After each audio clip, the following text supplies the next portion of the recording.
그러므로 한 사람으로 말미암아 죄가 세상에 들어오고 죄로 말미암아 사망이 들어왔나니 이와 같이 모든 사람이 죄를 지었으므로 사망이 모든 사람에게 이르렀느니라. 죄가 율법 있기 전에도 세상에 있었으나 율법이 없었을 때는 죄를 죄로 여기지 아니하였느니라. 그러나 아담으로부터 모세까지 아담의 범죄와 같은 죄를 짓지 아니한 자들까지도 사망이 왕노릇하였나니 아담은 오실자의 모형이라. 그러나 이 은사는 그 범죄와 같이 아니하니 곧 한 사람의 범죄를 인하여 많은 사람이 죽었은즉 더욱 하나님의 은혜와 또한 한 사람 예수 그리스도의 은혜로 말미암은 선물은 많은 사람에게 넘쳤느니라. 또 이 선물은 범죄한 한 사람으로 말미암은 것과 같이 아니하니 심판은 한 사람으로 말미암아 정죄에 이르렀으나 은사는 많은 범죄로 말미암아 의롭다 하심의 이름이니라.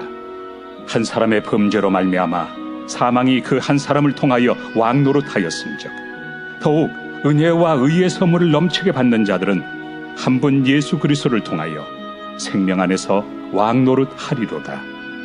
그런즉 한 범죄로 많은 사람이 정죄에 이른 것 같이 한 의로운 행위로 말미암아 많은 사람이 의롭다 하심을 받아 생명에 이르렀느니라. 한 사람이 순종하지 아니함으로 많은 사람이 죄인 된 것 같이 한 사람이 순종하심으로 많은 사람이 의인이 되리라. 율법이 들어온 것은 범죄를 더하게 하려 함이라. 그러나 죄가 더한 곳에 은혜가 더욱 넘쳤나니 이는 죄가 사망 안에서 왕노릇한 것 같이 은혜도 또한 의로 말미암아 왕노릇하여 우리 주 예수 그리스도로 말미암아 영생에 이르게 하려 함이라.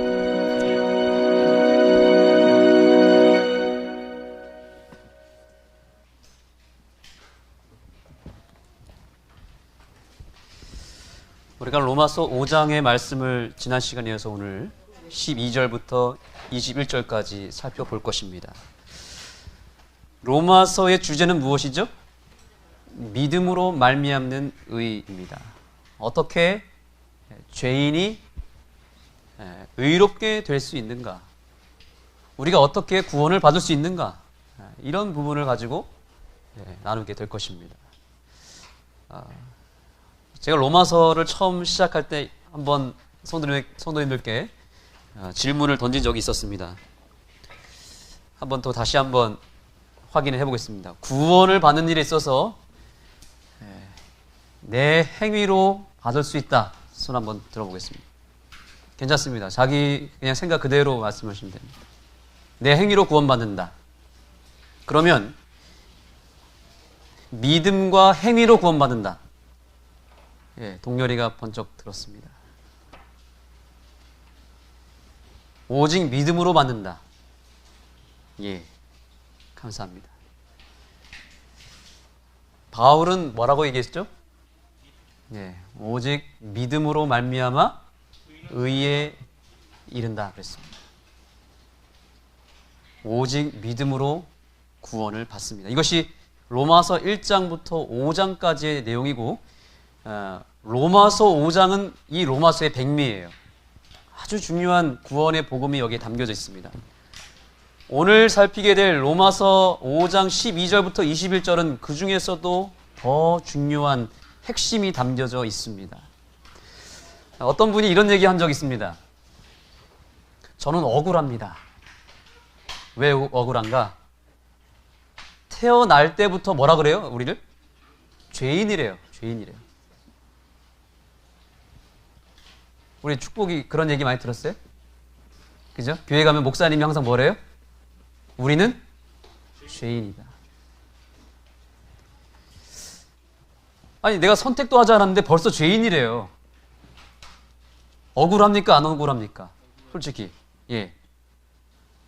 아니 아담은 의인으로 태어나서 자기가 선택해서 죄인이 됐지만 나는 뭐도 안 했어요? 선택도 안 했는데 태어나 보니까 죄인이라는 거예요. 태어나 보니까 한국 사람이 돼요.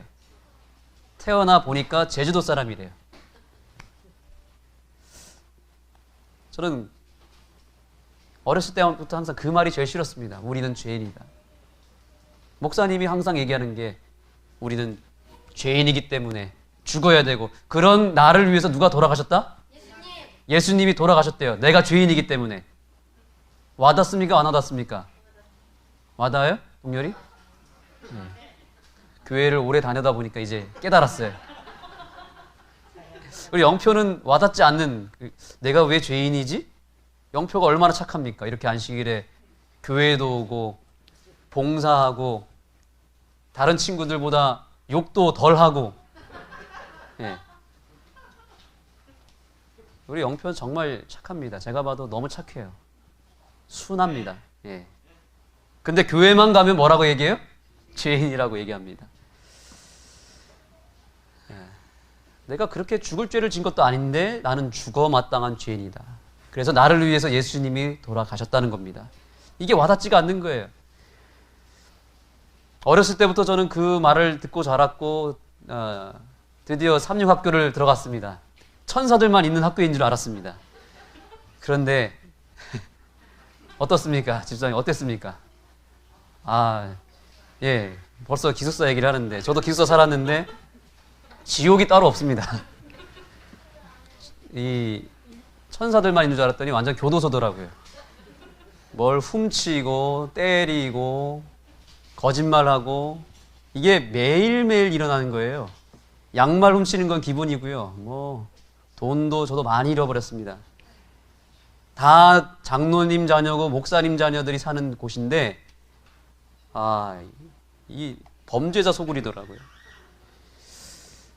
그래서 저는 착했습니다. 저도 안식일 철저히 지켰고요. 다른 친구들 PC방 갈 때 안식일에 PC방 가고 안식일에 축구하러 가고 몰래 돼지고기 먹으러 갈 때 저는 철저하게 율법을 지켰단 말이죠. 철저하게 안식일에 저는 교회 가서 학생반하고 착하게 살았습니다. 그래서 저는 제가 그렇게 큰 죄인이라는 사실을 좀 모르고 살았습니다.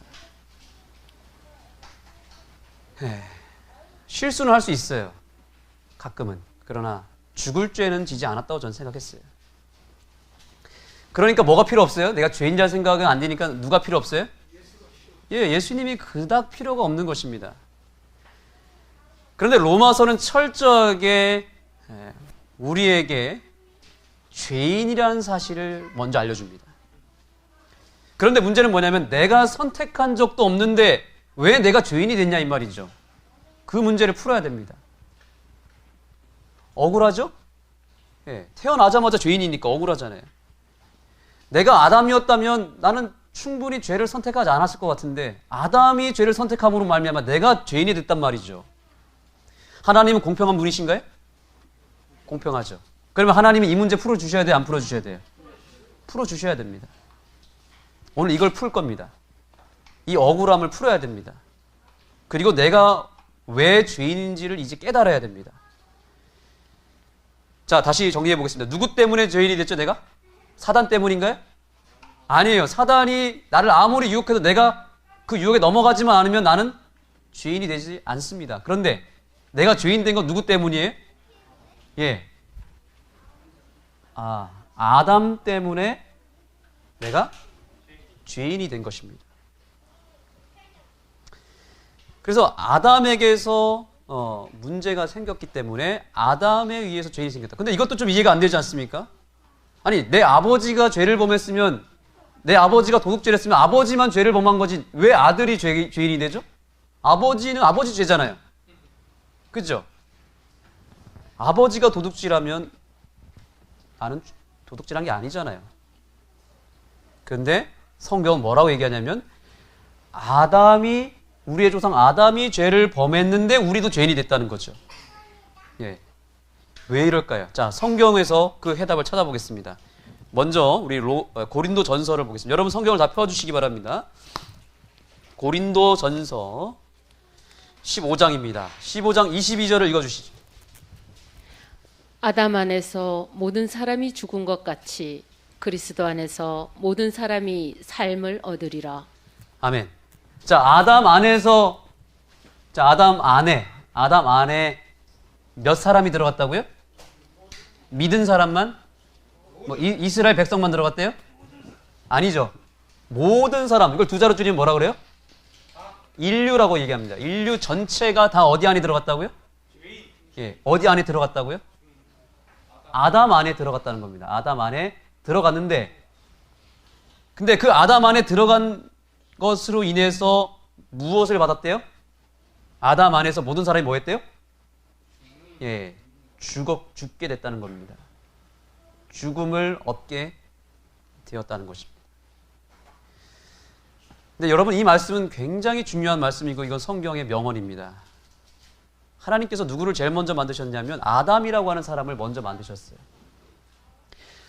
아담 다음에 누구를 만들었어요? 하와를 만들었는데 누구 안에서 만들었습니까? 아담에게서 뼈를 취해서 만들었어요. 그러니까 아담에게서 하와가 나왔고 하와와 아담 사이에서 모든 인류가 다 나왔습니다. 하나님께서 독창적으로 창조한 존재는 누구밖에 없냐면 아담밖에 없습니다. 아담은 직접 빚어서 만들었어요. 그 외에는 다 누구 안에서 나왔어요? 아담 안에서 다 태어난 겁니다. 용례가 오늘 이 자리에 있는 것은 거슬러 올라가면 그 맨 위에 누가 있는 거예요? 아담이라고 하는 존재가 있다는 거죠. 이게 원본이에요, 원본. 예. 하나님께서 원본을 딱 아담으로 만들었습니다. 그래서 아담 안에 있다 보니까 우리가 죽게 되었다라고 얘기를 합니다. 그런데 그 다음에 이제 누가 나옵니까? 그리스도 안에서. 그리스도를 이제 X로 표시하겠습니다. 이게 크리스토라고 하거든요. 그리스도 안에 또 누가 있었대요? 여기 분명히 뭐라고 그랬습니까? 믿는 사람이라고 그랬습니까? 아는 교인들만 있다고 그랬습니까? 아니죠. 여기도 누가 들어갔대요? 그리스도 안에? 모든 사람, 역시 인류가 다 들어갔다고 말하고 있습니다. 그렇죠? 근데 그리스도 안에 있는 인류가 어떻게 됐대요, 이제? 뭘 얻었대요? 따라해 보겠습니다. 삶을 얻으리라. 삶을, 다른 말로 하면 생명입니다. 생명. 예수님 안에서 모든 인류가 뭘 얻었대요? 생명을 얻었다라고 말하고 있습니다. 예. 아담 안에서 모든 인류가 죽게 되었고, 또한 동시에 예수 안에서 모든 사람이 생명을 얻게 되었습니다. 이게 무슨 말일까요? 이게 무슨 말이죠? 자, 이제 오늘 본문으로 들어가겠습니다. 5장입니다. 로마서 5장을 좀 열어주십시오. 오늘 이 내용을 제가 설명할 겁니다. 로마서 5장 15절입니다. 그러나 이 은사는 그 범죄와 같지 아니하니 곧 한 사람의 범죄를 인하여 많은 사람이 죽었은즉 더욱 하나님의 은혜와 또는 한 사람 예수 그리스도의 은혜로 말미암은 선물이 많은 사람에게 넘쳤으리라. 아멘. 여기 자세히 보세요. 그러나 이 은사는, 은혜의 선물이라는 뜻입니다. 은혜로 말미암아 범죄와 같지 아니하니 곧 한 사람의 범죄. 이 한 사람이 누굴까요? 이 한 사람이 아담입니다. 아담을 인하여 많은 사람이 뭐 했다고요? 죽었다라고 말합니다. 한 사람 때문에, 여러 사람이 아니라 단 몇 사람 때문에요? 한 사람 때문에 인류 전체가 다 죽게 되었다라고 말하는 것입니다. 이제 내가 왜 죄인인지, 왜 죽게 되었는지 아시겠죠? 누구 때문이라고요? 아담 한 사람의 그 범죄, 그 한 행동 때문에 죽게 되었다는 거죠. 아담은 아까 뭐라 그랬습니까? 원형이라고 그랬죠, 원형. 예를 들면 이겁니다. 자, 이게 뭐죠? 알파벳 A죠? 자, 이 A를, 이게 원형이에요. 이거를 원본을 복사기에다가 딱 넣어가지고 복사를 하면 A가 어떻게 나올까요? 이거와 똑같이 나올까요? 아니면 이게 삐뚤어져도 나올까요? 이렇게 나와요? 이렇게 나와요? 예, 똑같이 나옵니다. 왜냐하면 이게 원형이기 때문에. 그렇죠? 그런데 이 원본에 만약에 문제가 생겨서 이게 하나 날아갔다고 생각해 봅시다. 예, 이거 안 지워지네요? 네. A가 망가졌어요. 망가지면 그 다음부터 복사를 하면 뭐가 나오죠? 원래 그 원형이 나오는 게 아니라 망가진 그 상태로 계속 나오는 겁니다. 원본이 문제가 생기니까 그 다음에 나오는 모든 것들이 역시 똑같이 문제가 돼서 망가져서 나오게 되었다는 것입니다. 그러니까 뭐가 문제인 거예요? 원본이 문제인 겁니다. 원본이. 그러면 이걸 해결하기 위해서 어떻게 해야 되죠? 이걸 해결하려면 원본이 다시 새롭게 와야 돼요. 원본을 바꿔야 되지 여기서 복사되어 나오는 것들을 고쳐봤자 의미가 있어 없어요? 전혀 없습니다. 그래서 하나님은 새로운 원본을 보내주신 거예요. 그게 누구예요? 그가 예수 그리스도입니다. 그래서 아까 고린도전서 15장에 보니까 예수님을 둘째 아담이다 라고 말해요. 둘째 아담. 첫째 아담은 누구고요?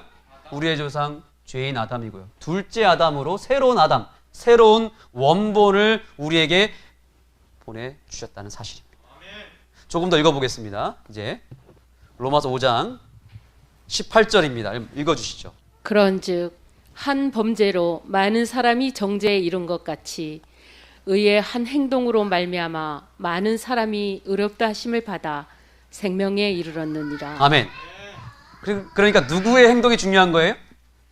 내 행동이 중요해요? 아니면 원형의 행동이 중요한 거예요? 원형의 그 원본 되시는 존재의 행동이 더 중요한 거예요. 맞습니까? 내가 죄를 지어서 죄인이 된 게 아니고 아담 한 사람이 실수를 하고 범죄함으로 인해서 내가 죄인이 됐다 이 말입니다. 나는 그래서 태어날 때부터 아예 죄인으로 태어날 수밖에 없는 거예요. 왜냐하면 원본이 무너졌으니까. 그래서 자꾸 뭘 짓는 거예요? 죄를 짓는 겁니다. 내가 죄를 지어서 죄인이 된 게 아니라 죄인으로 태어났기 때문에 죄를 짓는 겁니다. 우리 지우가 지금 콧물 감기가 났거든요. 근데 그 콧물이 나는 이유는 무엇 때문이죠?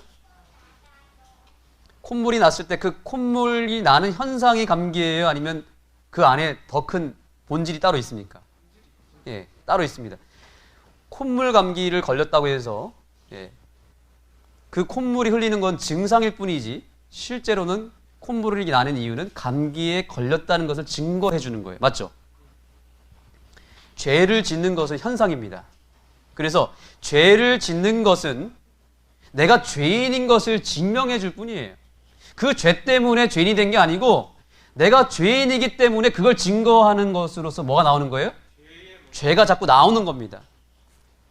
그래서 아담의 범죄로 인해서 아담이 잘못해서 나는 태어날 때부터 죄인으로 태어났다. 이것 깨달으셔야 됩니다. 저는 이 사실을 아주 절실히 느낍니다. 우리는 태어날 때부터 죄인이다. 이 사실을 믿으십니까? 저는 두 아이를 키우고 있는데 아주 절실히 느끼고 있어요. 예. 우리 두 아이 지내는 거 보면 서로 물건 안 뺏기려고 싸우는데요. 제가 한 번도 가르쳐 준 적이 없습니다. 근데도 매일 싸웁니다. 지우가 몰래 서빈이를 마구 때립니다. 그래서 가봤더니 막 우는 거예요. 너 때렸지? 안 때렸대요. 자기가 안 때렸대. 근데 왜 울어? 모른대요. 구타죄, 거짓말죄. 원래 둘째가 태어나면 첫째 아이는 배신감을 크게 느낀다고 합니다. 그래서 마치 자기 배우자가 다른 사람을 사랑하는 것 같은 그런 배신감을 느낀다고 합니다. 그러니까 태어나면서부터 지우가 예전엔 그런 적이 없었는데 서빈이가 태어나면서부터 질투를 하더라고요. 이 질투 누가 알려줬죠? 제가 교육했을까요? 너 이제 둘째가 생기는데 걔 너의 영원한 라이벌이야. 그러니까 너 살아남으려면 몰래 발로 차야 되고 꼬집어야 되고 핥혀야 된다. 제가 알려줬을까요? 한 번도 알려준 적이 없습니다. 그런데 본능적으로 그 질투를 배워가지고 괴롭히더라고요. 근데 서빈이는 더합니다. 앉으려고 아주 핥히고 가까이 오면은 물고 둘이 막상막하예요. 이것만 봐도 저는 사람은 원래 죄인이구나. 이게 저희 집 얘기인가요? 저희 집만 이런가요? 혹시 저는 몰라서 그런데 혹시 강찬이는 어떻습니까? 강찬이네도 스토리가 많죠? 그렇죠? 똑같습니까? 네. 저희 집만 이렇진 않을 것입니다. 저희가 부모들이 좋은 것만 가르치려고 하거든요. 절대 죄 짓도록 가르치지 않습니다. 그런데도 희한하게 죄를 더 잘 져요. 본능적으로, 자동적으로, 유전자적으로 아주 이기적으로 살고 아주 욕심대로 살더라고요. 제가 아까 말씀드렸잖아요. 삼류학교를 가고 교회 생활을 했지만 그 안에도 죄인들의 모습이 득실거리더라고요. 또 이제 식당에서 밥을 먹을 때 보면은 처음에 이제 뭐 과일, 뭐 특식 이렇게 나오면은 늦게 가면 어떻게 될까요? 가장 좋은 게 남아야 천국이죠. 그렇죠? 왜냐하면 내가 아니라 내 뒤에 오는 사람이 더 좋은 걸 먹었으면 좋겠다라는 마음을 가지고 하늘나라 같은 경우는 식사를 밥을 뜰 때 제일 안 좋은 거, 그죠? 터진 거 이런 거 고르겠죠. 근데 식당을 가보면 기숙사 생활 해보셔서 알겠지만 좀만 늦게 가면 어떻습니까? 예, 껍질만 남아있어요. 사과도 다 터진 거, 맛없는 거 이런 것만 남아있지 좋은 거는 싹 다 가져갑니다. 왜냐하면 우리 본능적으로 뭘 가지고 있어요? 이기심을 가지고 있어요. 학교는 학교대로 경쟁하고요. 교회는 교회대로 옆 교회랑 경쟁하고 시기합니다. 이게 다 뭐예요? 집단 이기주의. 예. 우리는 철저하게 착한 것 같이 살아가지만 우리는 죄인으로 살아가고 있습니다. 그래서 우리는 자연스러우면 이게 다 죄고요. 선한 일, 이타적인 일, 의로운 일을 할 때는 생각을 하고 결심을 해야 겨우겨우 하지.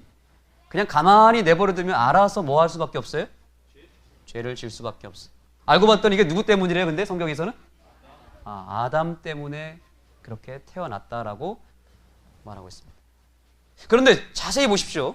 자세히 성경을 보니까 우리가 구원을 받는데 봤더니 구원받는 것도 동일합니다. 내가 착하게 살아서 구원받는 것도 아니고 내가 죄를 극복해서 구원받는 것이 아니라 이것도 누구의 행동이 중요한 거예요?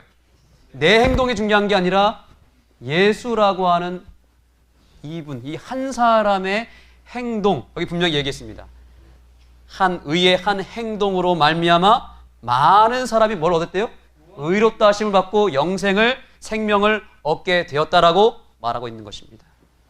예수님의 하나의 행동으로 우리가 구원을 받았대요. 그럼 우리가 이제 더 이상 억울할 필요가 있어요, 없어요? 우리의 억울함이 여기서 사라지는 것입니다. 우리는 손해본 게 없습니다. 죄인이 된 건 누구 때문에? 아담 때문에. 구원받는 건 누구 때문에? 예수 그리스도 때문에 구원을 받게 되었다. 그래서 누구의 행동이 중요하다? 내 행동이 중요한 게 아니라 대표자가 중요하다. 이것을 신학적으로 뭐라 그러냐면 다 같이 따라해 보겠습니다. 대표성의 원리. 대표성의 원리라고 말합니다. 이걸 제가 간단하게 설명하겠습니다. 자, 우리나라가 일본이랑 축구 시합을 합니다. 우린 누구를 응원해야 되죠? 혹시 일본 응원하시는 분 계십니까? 아무도 없으실 겁니다. 우리나라가 일본이랑 축구 시합을 합니다. 우리는 자연스럽게 한국, 대한민국을 응원합니다. 그런데 축구에 관심 없는 사람도 있죠. 있을 수 있습니다. 월드컵을 하나, 뭐 일본이랑 싸우나 축구에 관심 없는 사람은 TV 켜지도 않습니다. 그런데 어쨌든 우리나라 대표 선수가 일본과 경기를 해서 2대1로 이겼어요. 그러면 열심히 응원을 한 나는 승리한 게 맞습니까? 맞습니까? 내가 이긴 거 맞아요? 근데 내가 응원했기 때문에 이긴 거예요? 아니죠. 누가 싸웠어요? 싸운 거는? 예, 대표 선수가 싸웠습니다. 대표 선수가 싸워서 이기니까 응원을 했든 하지 않든 내가 TV를 켰든 켜지 않든 그걸 알든 모르든 나는 승리한 게 맞습니까? 승리한 게 맞습니다. 이게 대표성의 원리예요. 내가 싸운 게 아니라 나를 대신해서 대표가 싸웠기 때문에 열심히 응원을 했든 응원하지 않았든 모두가 이긴 것입니다. 누구라면? 한국 사람이 이기만 하면. 자, 인류의 대표 선수는 딱 2명밖에 없습니다. 몇 명밖에 없다고요? 2명뿐입니다. 첫 번째 전반전에 누가 나왔냐면 아담이 나왔어요. 근데 아담이 나와서 싸우다가 전반전에 사단한테 졌어요. 그래서 아담 때문에 우리도 같이 다 뭐 했어요? 다 지게 된 거예요. 사단한테 지게 된 겁니다. 다 죄인이 됐고 망하게 됐고 죽게 되었다는 것입니다. 하나님은 이제 뭐 할 필요가 있었습니까? 예, 대표 선수를 계속 두면 질 수밖에 없으니까 이제 대표 선수를 누구로 바꾼 거예요? 예수님으로 후반전에 바꾼 것입니다. 선수 교체. 그래서 예수님이 오셔가지고 누구를 이겼습니까? 사단을 이겼습니다. 최종적으로 이기고 박살을 내버렸어요. 그러면 나는 내가 믿든 믿지 않든 예수님을 선택하든 선택하지 않든 나는 누구 때문에 승리한 거예요? 예수 그리스도 때문에 승리하게 된 것입니다. 여러분, 우리가 아담의 후손으로 태어나는 거 선택했습니까? 안 했습니까? 안 했습니다. 안 했는데 내가 자동적으로 그렇게 태어났습니다. 만약에 선택할 수만 있다면 저는 아담의 후손으로 태어나고 싶지 않아요. 근데 선택할 수 없게, 이 탄생하는 것은 선택권이 없어요. 태어나 보니까 아담의 후손으로 태어났습니다. 그래서 죄를 범했어요. 근데 이와 동일한 방법으로 내 선택과 상관없이 나는 이미 누구 안에 들어갔었어요? 예수 안에서 또 태어났어요.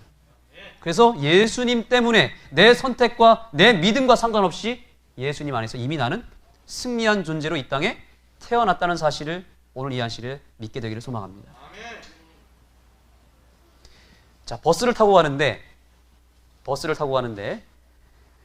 운전은 몇 명이 하죠? 한 명이 합니다.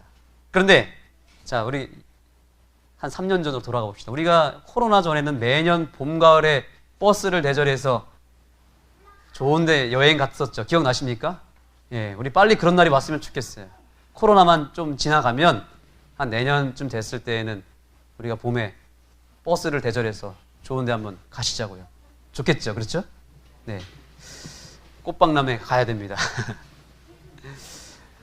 버스를 대절해서 가는데 거기서 막 신나게 노래도 부르고 재밌게 게임도 하면서 갑니다. 그런데 가다가 버스 운전사가 졸아버린 거예요.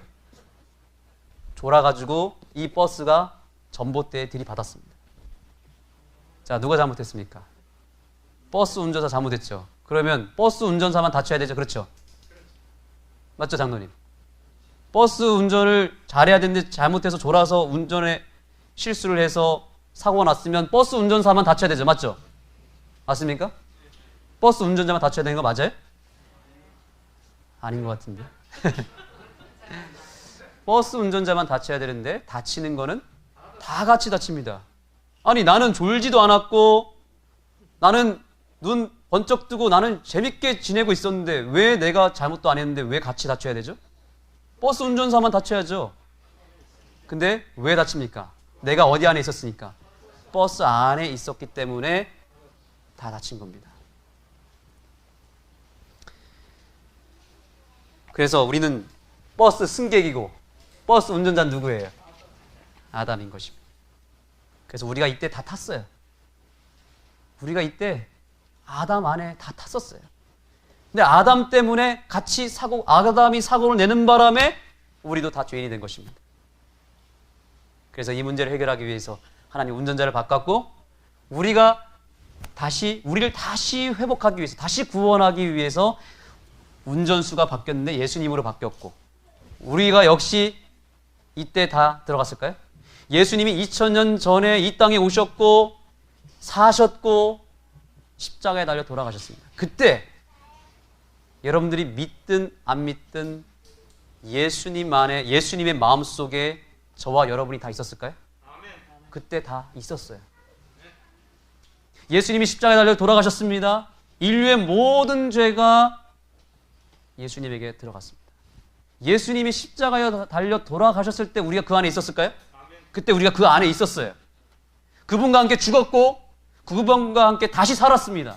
그래서 아담 때문에 사고가 나서 다 죽게 됐지만 다시 예수님 덕분에 다시 우리가 회복이 됐습니다. 이것이 바로 구원입니다. 이것이 재림교회의 구원관입니다. 이것이 놀라운 로마서 5장의 백미인 것입니다.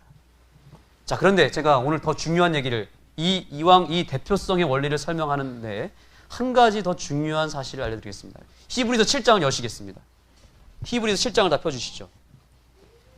아주 굉장히 중요한 내용이 여기 담겨져 있습니다. 여기 이 히브리서 7장에는 멜기세덱이라고 하는 사람이 나타납니다. 누가 나타난다고요? 멜기세덱.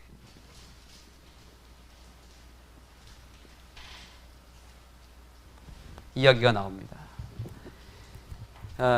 이 히브리서 7장은 멜기세덱이 더 크냐 아니면 레위 족속의 제사장이 높으냐의 싸움인데 예수님이라고 하는 존재는 반드시 두 가지 직분을 취해서 오셔야만 했습니다. 이 표상적으로 두 가지 직분을 취해야 됐습니다. 첫 번째는 왕으로 오셔야 됐습니다. 맞습니까?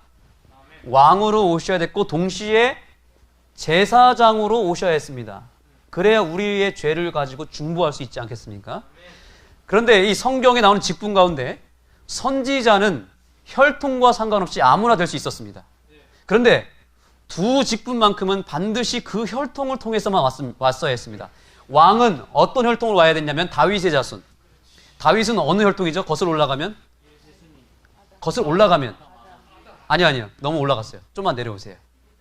유다 지파로 와야 됩니다. 유다 족속으로 와야만 왕이 될 수 있어요. 유다 족속이 아니면 왕이 될 수 없었습니다. 그래서 예수님은 누구의 자손으로 온 거예요? 유다의 혈통을 통해서 다윗의 자손으로 왕의 혈통을 가지고 태어났습니다. 맞습니까? 그런데 동시에 예수님은 누구로 오셔야 된다고요? 제사장으로 오셔야 했는데 제사장은 어느 혈통이에요? 레위의 혈통입니다. 레위의 혈통. 그러면 혈통적으로 예수님은 왕으로 오셨다 그러면 혈통적으로 제사장으로 올 수 있어요? 없어요? 없죠. 왜냐하면 혈통이 아예 다른데요. 그렇죠? 그죠? 레위가 셋째고 유다 넷째죠. 그렇죠? 그럼 어떻게 해결합니까? 그래서 예수님은 혈통으로서는 왕으로 오셨고 직분을 제사장을 치러야 되는데 그래서 멜기세덱의 반차를 쫓아서 오셨다는 겁니다. 멜기세덱은 참고로 아셔야 될 거는 레위보다 훨씬 더 위의 사람이에요. 예, 아브라함 시대의 사람입니다. 이스라엘 국가가 세워지기 전에 아브라함 시대의 제사장이 멜기세덱이었는데 예수님은 바로 레위의 자손이 아니라 이 유다의 자손으로 오셨고 왕으로서 오셨고 제사장 직분만 멜기세덱의 반차를 쫓아서 오셨다는 겁니다. 그런데 그 당시 유대인들은 어떤 의문을 가지고 있었냐면 제사장 하면 어디 족속이에요? 레위거든요. 그런데 멜기세덱이 레위 그러니까 제사장은 정통 혈통이 레위인데 멜기세덱은 좀 전통과 거리가 멀지 않나. 그러면 예수님이 취하신 이 멜기세덱의 반차는 레위보다 좀 못하지 않나? 그러면 예수님을 우리가 믿을 수 있을까? 따를 필요가 없는 것 같은데. 그래서 바울은 뭘 증명할 필요가 있었냐면 멜기세덱의 반차를 통해서 오신 이 멜기세덱의 제사장 직분이 레위보다 훨씬 더 우월하다는 것을 증명할 필요가 있었습니다. 그것을 증명하기 위해 쓴 게 바로 히브리서 7장입니다. 조금은 어렵지만 이제부터 쉽습니다. 쉽기 때문에 이제부터 잘 들어주세요. 자, 7장 4절을 열어주시죠. 그리고 읽어주시기 바랍니다.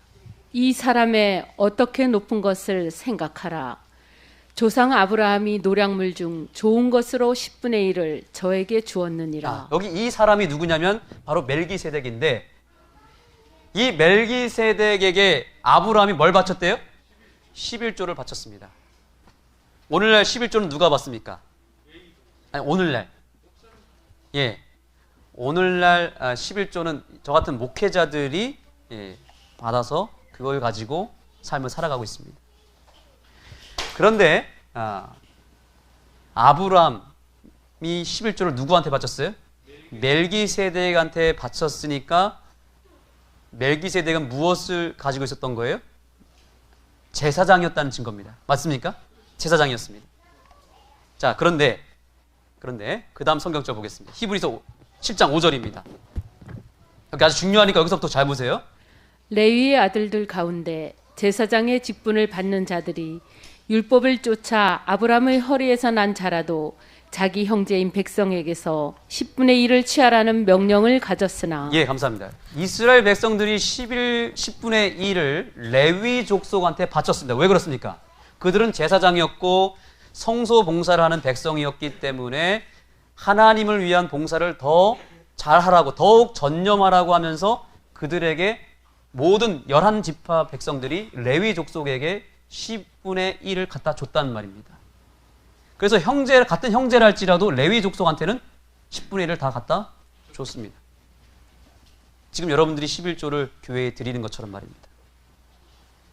자, 그런데 여기서 뭐라고 얘기하냐면 그 다음 6절입니다. 6절 보십시오. 읽어주시죠. 레위 족보에 들지 아니한 멜기세덱은 아브라함에게서 10분의 1을 취하고 그 얻은 자를 위하여 복을 빌었나니. 네, 여기 분명히 뭐라고 하냐면 멜기세덱은 어느 족속이 아니에요? 레위 족속이 아닙니다. 왜냐하면 멜기세덱은 레위보다 벌써 한참 위의 사람이거든요. 아브라함이 멜기세덱한테 뭘 바쳤다고 그랬어요? 11조를 바쳤죠? 근데 아브라함의 아들이 누구예요? 이삭. 그 다음에 이삭의 아들이 누구예요? 야곱이고 야곱의 아들 가운데 누가 있어요? 레위가 있습니다. 레위. 그러니까 레위가 태어나기도 한참 전에 아브라함이 멜기세덱한테 11조를 드렸단 말입니다. 아직 레위의 할아버지도 태어나지도 않았어요. 그런데 그 10분의 1을 아브라함이 멜기세덱한테 바침으로 인해서 멜기세덱이 창세기에 보면은 아브라함한테 축복 기도를 해줍니다.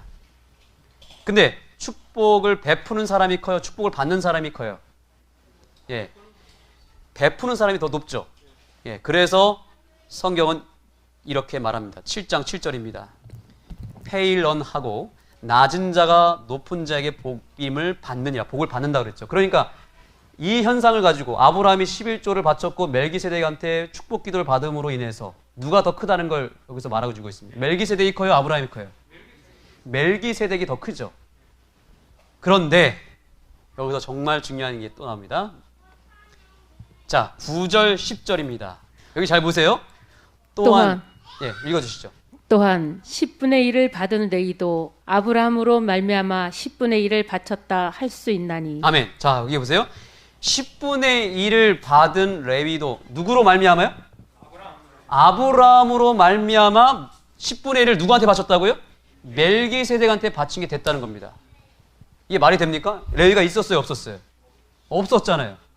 레위가 없었는데 어떻게 아브라함만 드렸는데 어떻게 레위도 바친 게 됐냐고요.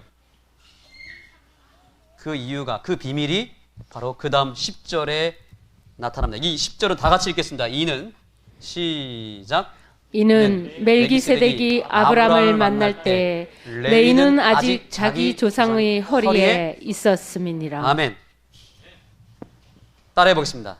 허리에 있었음이라. 그러니까 아브라함이 11조를 멜기세덱에게 바친 행동은 자기 혼자만 한 게 아니라 누가 또 한 거예요? 자기 밑에 후손.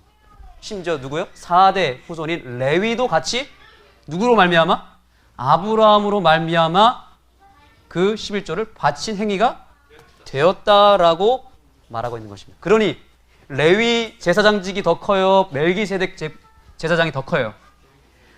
예수님이 취하신 멜기세덱 제사장직이 훨씬 더 우월하다는 것을 바울이 이스라엘 백성들에게 알려준 것입니다. 그러니까 예수님은 정말 탁월한 제사장이셨고 탁월한 왕이셨습니다. 어쨌든 우리가 이 스토리에서 취해야 될 건 뭐냐면 아브라함 안에 누가 있었다?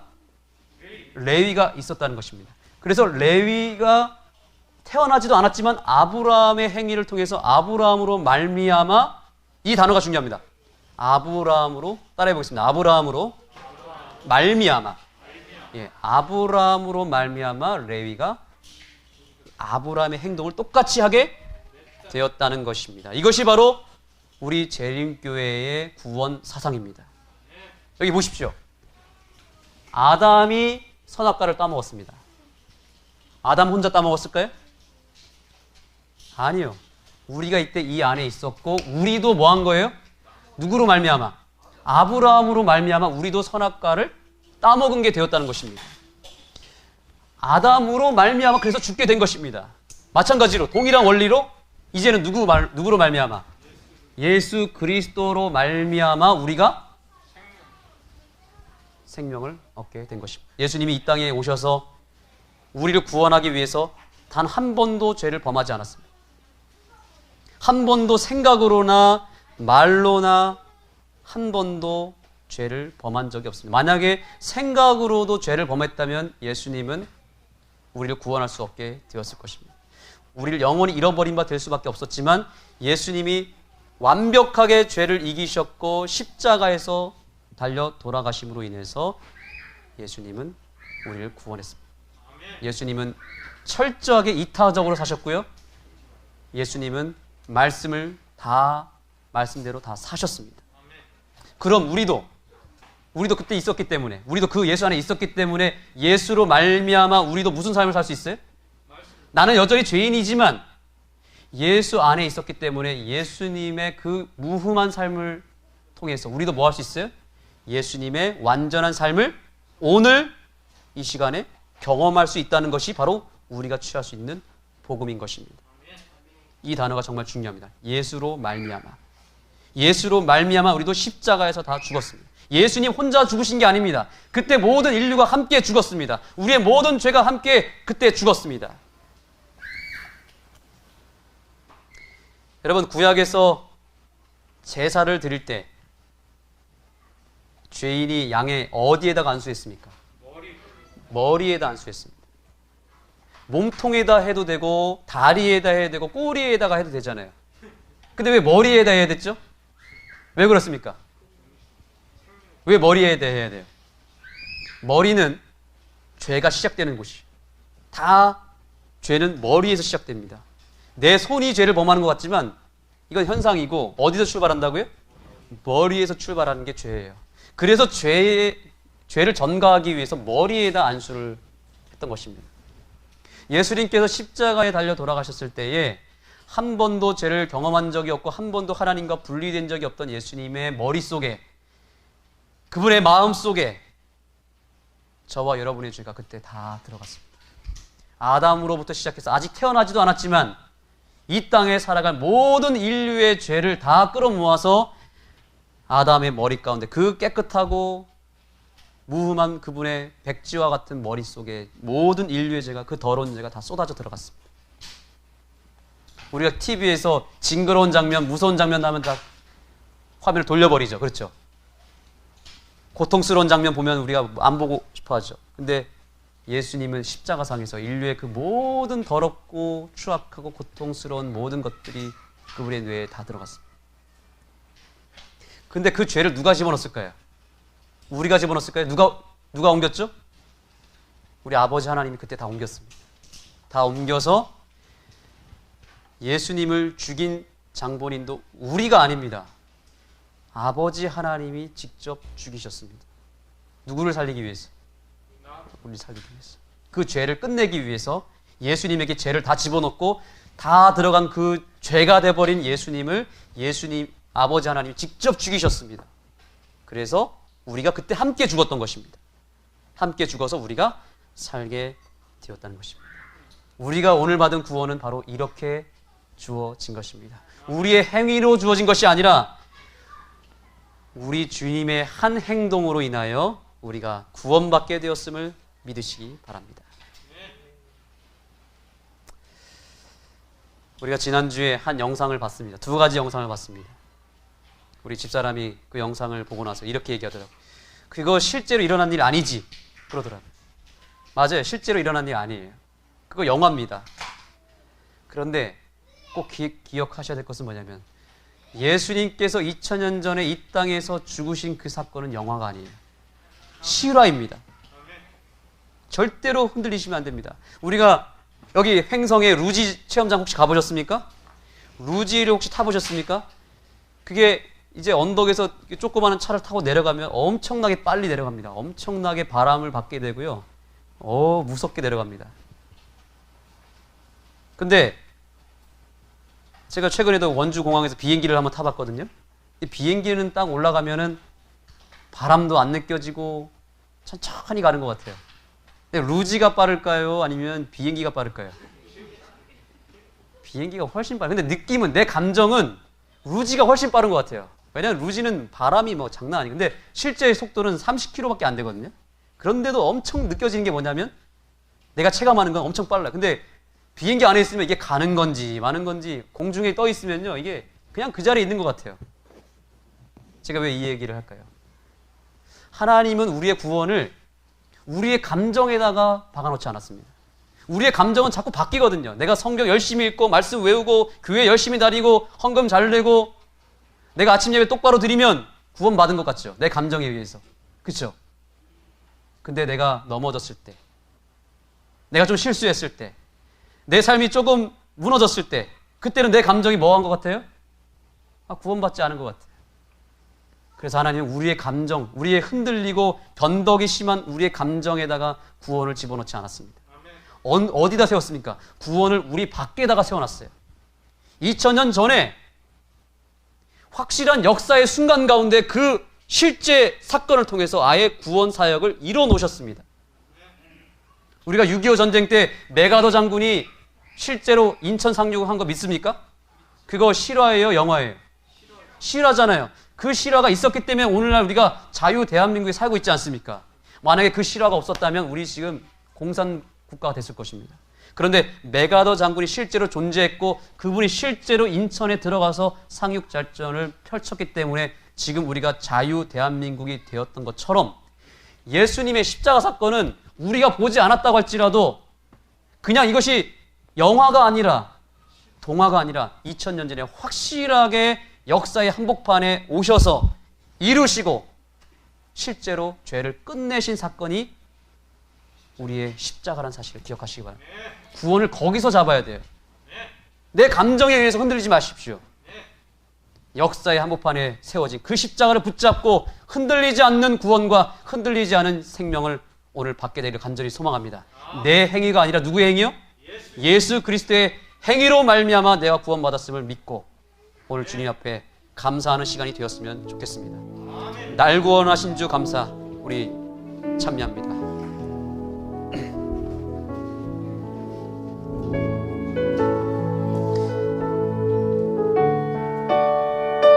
내 감정, 내 행위 내려놓고 예수님 십자가 붙들겠습니다.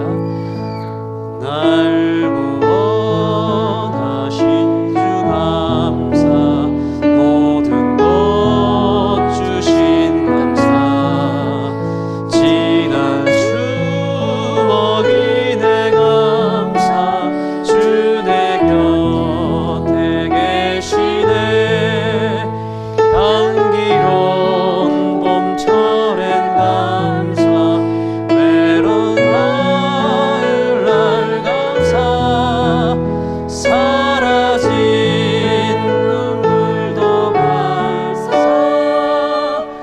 나의 영광. 이제 눈을 감으시겠습니다. 여러분, 내 삶에 겨울이 찾아왔든 가을이든 봄이든 내 형편과 상관없이 내 감정과 상관없이 2000년 전에 이미 이루어주신 그 구원을 인하여 오늘 주님 앞에 그저 감사하는 시간이 되었으면 좋겠습니다. 우리의 삶의 모든 이유 주님 앞에 감사의 제목으로 드리시기 바랍니다. 각자 있는 곳에서 주님 앞에 감사의 찬양을, 기도를 드리겠습니다.